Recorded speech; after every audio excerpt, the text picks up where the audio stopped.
అందరికీ నమస్కారం. ఈరోజు కథ ప్రేమ ఎంత మధురం, ఎపిసోడ్ 175. ప్రేమ కోసం. ఇక స్టోరీకి వెళ్తే, స్నేహను ఎలాగైనా కనిపెడతానని తన తల్లిదండ్రులతో చెప్పి బయటకు వచ్చిన అక్షయ్ త్రిపాఠికి ఫోన్ చేసి మనుషులను తీసుకొని తాను పంపే లొకేషన్కి రమ్మని చెప్పి ఫోన్ డిస్కనెక్ట్ చేశాడు. కాసేపట్లోనే అక్షయ్ స్నేహకు ప్రమాదం జరిగిన దగ్గరికి చేరుకున్నాడు. అప్పటికే త్రిపాఠి తన మనుషులతో అక్కడి నుంచొని ఉన్నాడు. అది రాత్రి సమయం కావడంతో ఎక్కువ రద్దీగా కూడా లేదు. అక్షయ్ రాత్రికి రాత్రి మనుషులు తీసుకొని రమ్మని చెప్పడంతో స్నేహను వెతకడానికే అని అర్థం చేసుకున్న త్రిపాఠి ముందుగా డార్క్నెట్ను అప్రోచ్ అయ్యాడు. యాక్సిడెంట్ జరిగిన రోజు రాత్రి ఎగ్జాక్ట్గా ఏం జరిగిందో తెలుసుకోమని వాళ్ళకు చెప్పాడు. అది తెలుసుకోవడం ద్వారా స్నేహను వెతకడం కొంచెం ఈజీ అవుతుందని అతను అనుకున్నాడు. అందుకే డార్క్నెట్ నుండి రావాల్సిన ఫోన్ కోసం ఎదురు చూస్తూ ఉన్నాడు. అనుకున్నట్టే మరో 2 నిమిషాల్లో అతని ఫోన్ రింగ్ అయింది. అది డార్క్నెట్ నుండి వస్తున్న కాల్ అని చూడడంతో త్రిపాఠి హడావిడిగా ఫోన్ లిఫ్ట్ చేశాడు. అవతలి వైపు వాళ్ళు చెప్పింది విని సరే అని మాత్రమే చెప్పి ఫోన్ పెట్టేశాడు త్రిపాఠి. ఆ తర్వాత వెంటనే అక్షయ్ దగ్గరకు వెళ్ళి బాస్ అని సంకోచంగా పిలిచాడు. అతని ముఖంలో ఏదో అనుమానం చూసిన అక్షయ్ ఏం చెప్పాలనుకుంటున్నావో చెప్పు అని అన్నాడు. అప్పుడు త్రిపాఠి, బాస్, డార్క్నెట్ నుంచి మెసేజ్ వచ్చింది. యాక్సిడెంట్ జరిగిన రోజు రాత్రి స్నేహ మేడం యువన్ బాబును వెతకడం కోసం ఆ ఇంటి నుండి బయటకు వచ్చారు. అక్కడి నుండి బయటకు పరిగెత్తుకుంటూ వస్తుండగా ఆమె పక్క నుండి వచ్చిన కార్ వేగంగా ఆమెకు డాష్ ఇచ్చింది. ఇక్కడే కొంచెం అనుమానాస్పదంగా ఉంది. ఆ కార్ ఓనర్ ఎవరో మనం ఇంకా కనిపెట్టలేకపోతున్నాం అని అంటూ అక్షయ్ వైపు చూశాడు. ఆ మాటకు అక్షయ్ తల తిప్పి త్రిపాఠి వైపు అనుమానంగా చూశాడు. అప్పుడు త్రిపాఠి, అవును బాస్, ఎవరో కావాలని ఈ యాక్సిడెంట్ చేసినట్లు అనిపిస్తోంది. మేడం బాడీ కూడా కనపడకుండా మాయం చేయడానికే వాళ్ళు ఈ ప్లాన్ చేసి ఉంటారు అని చెప్పాడు. ఆ మాటలు వింటూ ఉండగానే అక్షయ్ కళ్ళు కోపంతో ఎర్రబడ్డాయి. అయినా కంట్రోల్ చేసుకుంటూ, అయితే ఈ పని చేసింది ఎవరై ఉంటారు అని అడిగాడు. బాస్, ఈ పని చేసిన వాళ్ళు మనకి ఎలాంటి ఎవిడెన్స్ దొరకకుండా చాలా జాగ్రత్త పడ్డారు. యాక్సిడెంట్ తర్వాత ఈ ప్లేస్లో ఎలాంటి ఎవిడెన్స్ దొరకకుండా అన్నిటినీ క్లియర్ చేశారు.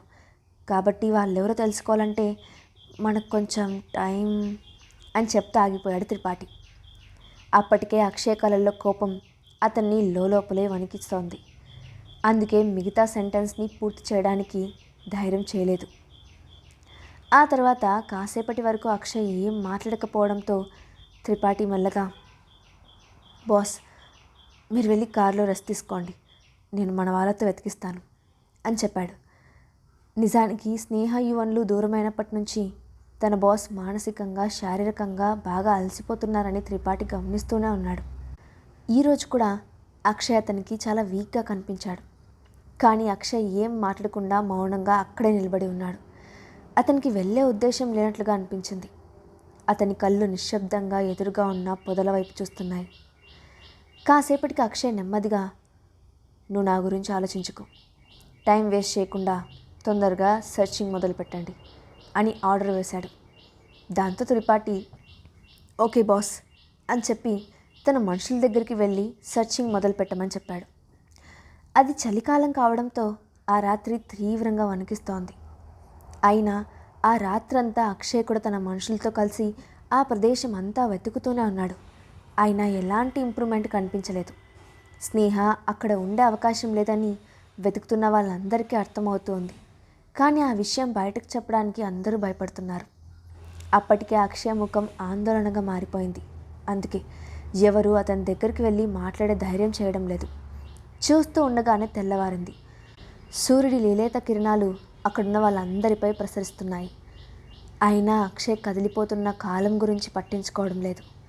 తన శరీరంలో ఒక భాగం ఎక్కడో పడిపోయినట్లు ఫీల్ అవుతున్నాడు. దానికోసం తానే వెతుకుతున్నట్లుగా అతనికి అనిపిస్తోంది. స్నేహ ఎక్కడ ఉందో తెలియడం లేదు.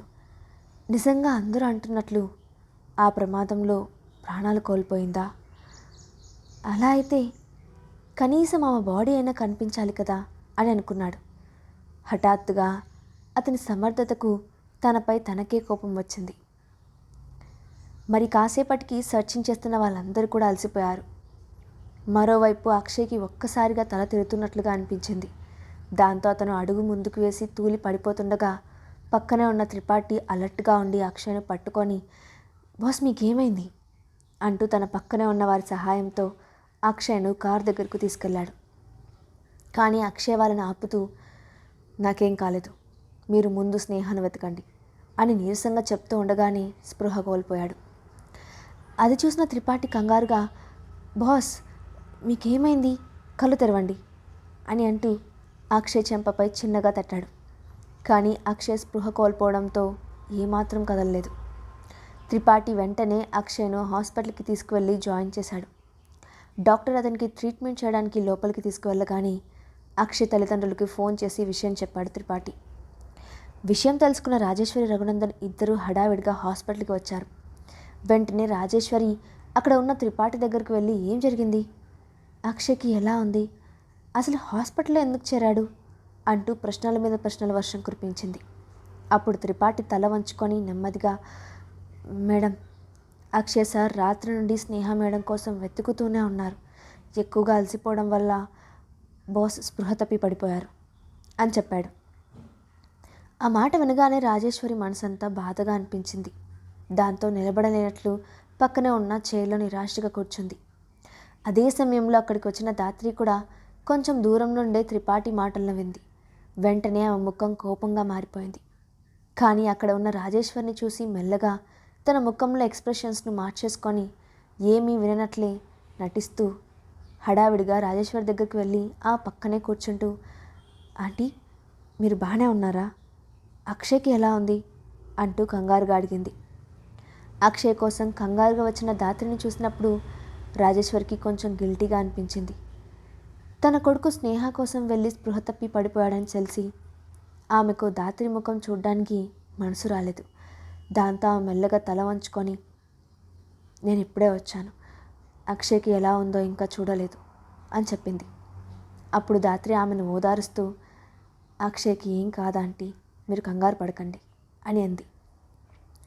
ఆ మాటకు రాజేశ్వరి చిన్నగా నవ్వి మృదువుగా దాత్రి ముఖం వైపు చూసి, ఇంత మంచి అమ్మాయిని అక్షయ్ ఎందుకు అర్థం చేసుకోవడం లేదు అని అనుకుంది. మరోవైపు రఘునందన్ తనకేం పట్టనట్లు మౌనంగా కూర్చొని ఉన్నాడు. అతనికి కొడుకు చేసిన పనిపై లోలోపల కోపం వస్తున్నా దాన్ని బయట పెట్టకుండా సాధ్యమైనంత పెద్దరికంగా వ్యవహరిస్తున్నాడు. ఇంతలో అక్షయ్కి ట్రీట్మెంట్ ఇచ్చిన డాక్టర్ బయటకు వచ్చాడు. అక్కడ కనిపించిన రఘునందన్ని చూసి గౌరవంగా విష్ చేసి, సార్ మీరేం కంగారు పడకండి, అక్షయ్ గారికి ఏం కాలేదు, ఎక్కువగా అలసిపోవడం వల్ల స్పృహ తప్పి పడిపోయాడు, అతనికి న్యూట్రిషన్ ఇంజెక్షన్ ఇచ్చాను, త్వరలోనే స్పృహలోకి వస్తారు అని చెప్పాడు. ఆ మాటకు రఘునందన్ మౌనంగా సరేనంటూ తల ఊపాడు. కానీ రాజేశ్వరి వెంటనే పైకి లేచి, డాక్టర్ మేము అక్షయ్ని చూడొచ్చా అని అడిగింది. ఇప్పుడే చూడొచ్చు మేడం, ప్రాబ్లం ఏం లేదు అని చెప్పి డాక్టర్ అక్కడి నుంచి వెళ్ళిపోయాడు. వెంటనే రాజేశ్వరి, దాత్రి ఇద్దరూ మెల్లగా అక్షయ్ ఉన్న వార్డులోకి వెళ్ళారు. అక్కడ బెడ్పై స్పృహ లేకుండా పడుకొని ఉన్నాడు అక్షయ్. అక్షయ్ని అలా బెడ్పై చూసిన రాజేశ్వరి బాధపడకుండా ఉండలేకపోయింది. ఎలా ఉండేవాడు, ఆ స్నేహ వల్ల ఎలా మారిపోయాడు అని అనుకుంది. ఆమె కంటి నుండి చిన్నగా కన్నీళ్లు రాలాయి. పక్కనే ఉన్న దాత్రి అది గమనించి, ఆంటీ మీరు బాధపడకండి, అక్షయ్కి ఏమీ కాదు, త్వరలోనే స్పృహలోకి వస్తాడని డాక్టర్ చెప్పారు కదా అని అంది. అప్పుడు రాజేశ్వరి తల ఊపుతూ, నీకు తెలియదు దాత్రి, అక్షయ్ నాతో చాలా ప్రేమగా ఉండేవాడు, పేరెంట్స్ అంటే గౌరవం ఇచ్చేవాడు. ఇప్పుడు చూడు, కనీసం తన గురించి తాను పట్టించుకోలేని స్థితిలో ఉన్నాడు అని తన బాధను బయటకు పెట్టింది. ఆ తర్వాత ఆమె మనసులోనే స్నేహాన్ని తలుచుకొని, ఇదంతా కేవలం ఆ స్నేహ వల్లే జరిచింది, ముందు ఆమెను అక్షయ్ మనసులో నుంచి దూరం చేయాలి, అలా చేయాలంటే దాత్రిని అక్షయ్కి దగ్గర చేయాలి అని అనుకుంది. దాంతో వెంటనే దాత్రి వైపు చూసి, దాత్రి అక్షయ్ ఇంకా స్పృహలోకి రాలేదు కాబట్టి ఇప్పుడు అతని దగ్గర ఎవరో ఒకరు ఉండడం అవసరం, మా ఇద్దరి కోసం నువ్వు అక్షయ్ను దగ్గరుండి చూసుకోగలవా అని అడిగింది. రాజేశ్వరి మనసులోని ఉద్దేశాన్ని వెంటనే అర్థం చేసుకుంది దాత్రి. తనను అక్షయ్కు దగ్గరకు చేయడానికి రాజేశ్వరి ప్రయత్నిస్తోందని అర్థం చేసుకొని సంతోషంగా తల ఊపి, ఆంటీ మీరు ఇలా ఎందుకు అడుగుతున్నారు, అక్షయ్ని చూసుకోమని మీరు నాకు ఆర్డర్ వేయాలి. నేను కూడా అతన్ని వదిలి వెళ్ళాలని అనుకోవడం లేదు. మీకోసం నేను ఏమైనా చేస్తాను అని వినయంగా సమాధానం చెప్పింది. ఆమె మాటలు విని తనకు ఒక మంచి కోడలు దొరికిందని మురిసిపోయింది రాజేశ్వరి. దాంతో ఆమె ప్రేమగా దాత్రి తల నిమిరింది. ఆ తర్వాత కాసేపటికి అక్కడి నుంచి బయటకు వచ్చింది. రఘునందన్ కూడా దూరం నుంచి అక్షయ్ని చూసి మౌనంగా వెనక్కి తిరిగాడు. రాజేశ్వరి రఘునందన్ ఇద్దరూ అక్కడి నుంచి బయలుదేరుతూ ఉండగా రాజేశ్వరి దాత్రితో, అక్షయ్ను జాగ్రత్తగా చూసుకో దాత్రి, ఏదైనా అవసరమైతే వెంటనే కాల్ చేయి అని చెప్పింది. అలాగే ఆంటీ, మీరేం కంగారు పడకండి, అన్నీ నేను చూసుకుంటాను అని చెప్పింది దాత్రి. దాంతో వాళ్ళిద్దరూ అక్కడి నుండి వెళ్ళిపోయారు. ఆ తర్వాత దాత్రి వార్డులోకి వెళ్ళబోతూ దూరంగా నుంచొని ఉన్న త్రిపాఠి వైపు చూసింది. వెంటనే ఆమెకు లాస్ట్ టైం తాను అక్షయ్ ఆఫీస్కి వెళ్ళినప్పుడు త్రిపాఠి తనతో ఎలా ప్రవర్తించాడో గుర్తొచ్చింది. దాంతో ఆమె గౌరవంగా అతని దగ్గరికి వెళ్ళి, ఆ రోజు ఆఫీస్లో నేను నీ దగ్గరికి వచ్చి మాట్లాడాను. అప్పుడు నువ్వెలా ప్రవర్తించావో నాకు బాగా గుర్తుంది. కానీ త్వరలో నేను నీ బాస్కి భార్యనవుతాను. అప్పుడు నీ సంగతి చూస్తాను. ఇక ఇప్పుడు నువ్వు ఇక్కడ ఉండాల్సిన అవసరం లేదు, బయలుదేరొచ్చు అని చెప్పి వెనక్కి తిరిగి వార్డులోకి వెళ్ళింది. త్రిపాఠి ఆమె మాటలు విని కొంచెం కూడా రియాక్ట్ అవ్వలేదు. ఆమెతో గొడవ పడాలని కూడా అనుకోలేదు. ఆమె మాటల్ని లైట్ తీసుకున్నాడు. కానీ అతను వార్డు లోపల ఉన్న అక్షయ్ గురించి కంగారు పడ్డాడు. అందుకే అక్కడి నుంచి వెళ్లకుండా బయట నిలబడ్డాడు. కానీ వార్డు లోపలికి వెళ్ళిన దాత్రి మళ్ళీ ఒకసారి వెనక్కి తిరిగి చూసింది. తాను ఎంత చెప్పినా త్రిపాఠి అక్కడి నుంచి కదలకపోవడం చూసి ఆమె కోపంగా, త్రిపాఠి, నీకు ఒకసారి చెప్తే సిగ్గు ఉండదా అని అంది. త్రిపాఠి తన మాటలు లెక్క చేయడం లేదని ఆమెకు ఉక్రోషంగా ఉంది. లోపల త్రిపాఠిని అక్కడికక్కడే ముక్కలు చేయాలన్నంత కోపం వచ్చింది. ఆమె మాటలకు త్రిపాఠి ముఖం చిట్లించి చిరాగ్గా చూశాడు.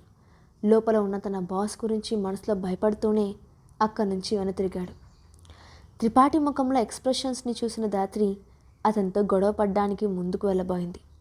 కానీ ఇంతలో లోపల బెడ్పై నుండి శబ్దం వినిపించడంతో వెనక్కి తిరిగి చూసింది. లోపల బెడ్పై ఉన్న అక్షయ్ అనీజీగా కదులుతూ కనిపించాడు. అది చూడగానే అతను కాసేపట్లో స్పృహలోకి వస్తాడని అర్థమైంది. దాంతో దాత్రి హడావిడిగా అక్షయ్ బెడ్ దగ్గరికి వెళ్ళి అతని పక్కనే కూర్చుంది. స్పృహలోకి రాగానే అక్షయ్ తననే చూడాలని ఆమె కోరుకుంది. ఆమె అనుకున్నట్లుగానే అక్షయ్ మెల్లగా కళ్ళు తెరిచాడు. తను ఎదురుగా కూర్చొని ఉన్న దాత్రి ముఖం అతనికి స్పష్టంగా కనిపించింది. దాంతో తానేమైనా భ్రమపడుతున్నాడేమో అనుకొని ఒకసారి కళ్ళు గట్టిగా మూసుకొని మళ్ళీ కళ్ళు తెరిచి చూశాడు అక్షయ్. అయినా ఆమె అక్కడే కనిపించడంతో నిజంగా దాత్రి అక్కడ ఉందని నిర్ధారించుకోవడానికి అతనికి ఎంతో టైం పట్టలేదు.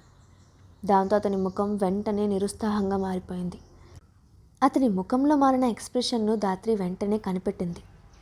అక్షయ్ తన గురించి పట్టించుకోవడం లేదని, అతని మనసులో స్నేహ మాత్రమే ఉందని ఆమెకు తెలుస్తోంది. అయినా ఆమె దాన్ని పట్టించుకోలేదు. ఇంతకుముందు అక్షయ్ ఎవరిని ప్రేమించినా పర్వాలేదు, ఇక ముందు నాతోనే ఉంటాడు అని తనకు తానే సమాధానం చెప్పుకుంటూ వెంటనే ముఖాన్ని మృదువుగా మార్చి అక్షయ్ వైపు ఆందోళనగా చూస్తూ, అక్షయ్, లేచావా? నువ్వు ఎంతసేపటి నుంచి స్పృహలో లేకుండా ఉన్నావో తెలుసా? నేను నీకోసం ఇక్కడే ఎదురు చూస్తూ ఉన్నాను. ఎలాగైతేనే నువ్వు స్పృహలోకి వచ్చావు, నాకు సంతోషంగా ఉంది అని అంది. ఆమె కళ్ళు అతని కోసం వర్షించడానికి సిద్ధంగా ఉన్నట్లు అనిపించింది. అయినా అక్షయ్ ఆమె గురించి పట్టించుకోకుండా, నువ్వెందుకు వచ్చావు? ఇక్కడికి నిన్నెవరు రమ్మన్నారు అని అడిగాడు. ఆ మాట వినగానే దాత్రికి బాధగా అనిపించింది. కానీ వెంటనే బాధను కప్పిపుచ్చుకుంటూ, నేను రాకుండా ఎలా ఉంటాను అక్షయ్? నువ్వు స్పృహలో లేవని తెలిసి నేను ఎంత కంగారు పడ్డానో తెలుసా?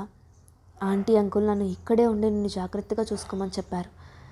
అయినా నీకు ఇలా అయిందని తెలిస్తే నేను రాకుండా ఉంటానా? నేను ఇప్పుడు నీకు కాబోయే భార్యను అక్షయ్. నిన్ను జాగ్రత్తగా చూసుకోవాల్సిన బాధ్యత నా మీదే ఉంది కదా అని అంది. అక్షయ్ ఆ మాటలకు చిరాగ్గా ముఖం పెట్టి తాను అక్కడి నుండి వెళ్ళిపోవాలనుకుంటున్నట్లుగా హడావిడిగా బెడ్పై నుండి లేవడానికి ప్రయత్నిస్తూ అతి కష్టం మీద వెనక జరిగి కూర్చోవడానికి ట్రై చేస్తున్నాడు. అది చూసి దాత్రి కంగారుగా, అక్షయ్, నువ్వు కొంచెం వీక్గా ఉన్నావు, అప్పుడే ఎందుకు బెడ్పై నుండి కదులుతున్నావు అంటూ అతన్ని పట్టుకోబోయింది. కానీ అక్షయ్ వెంటనే ఆమెను ఆపుతూ, ఇవన్నీ నువ్వు నాకు చేయాల్సిన అవసరం లేదు. త్రిపాఠి వస్తాడు, నువ్వు ఇక్కడి నుంచి బయలుదేరు అని చెప్పాడు. అక్షయ్ కఠినమైన మాటలు విని ధాత్రికి చెప్పుకోలేని వేదనగా అనిపించింది. అయినా ఆమె బలవంతంగా నవ్వుతూ, సరే అక్షయ్, నీ ఇష్టం. ఇప్పుడు నువ్వు బాగానే ఉన్నావు కాబట్టి నేను కూడా టెన్షన్ లేకుండా ఉంటాను అని చెప్పి అక్కడి నుండి లేచింది. అక్షయ్ ఆమె మాటలు పట్టించుకోకుండా పక్కనే ఉన్న ఫోన్ తీసుకొని త్రిపాఠికి కాల్ చేశాడు. అది చూసిన ధాత్రి నిస్సహాయంగా ఆ గది నుంచి బయటకు నడిచింది. కానీ ఆ గది బయట అడుగు పెట్టగానే ఆ ముఖం కోపంతో రగిలిపోయింది. లోపల ద్వేషాన్ని దాచిపెడుతూ పైకి ప్రశాంతంగా కనిపించడానికి ఆమె ఎంత కష్టపడుతుందో ఆమెకు మాత్రమే తెలుసు. అక్షయ్ వెళ్ళిపోమ్మని అంత నిర్మోహమాటంగా చెప్పడంతో ఆమెలో ఆవేశం అగ్నిపర్వతంలా బద్దలైంది. కానీ అక్కడ ఉండలేక మౌనంగా బయటకు నడిచింది. అక్షయ్ ఎంత అవమానిస్తున్నా అతని కోసమే వెంపర్లాడుతున్న ధాత్రి అతన్ని పెళ్లి చేసుకుంటుందా? అసలు స్నేహ ఏ పరిస్థితుల్లో ఉంది? ఆ తర్వాత ఏం జరగబోతోంది? నెక్స్ట్ పార్ట్లో చూద్దాం. Thanks for watching.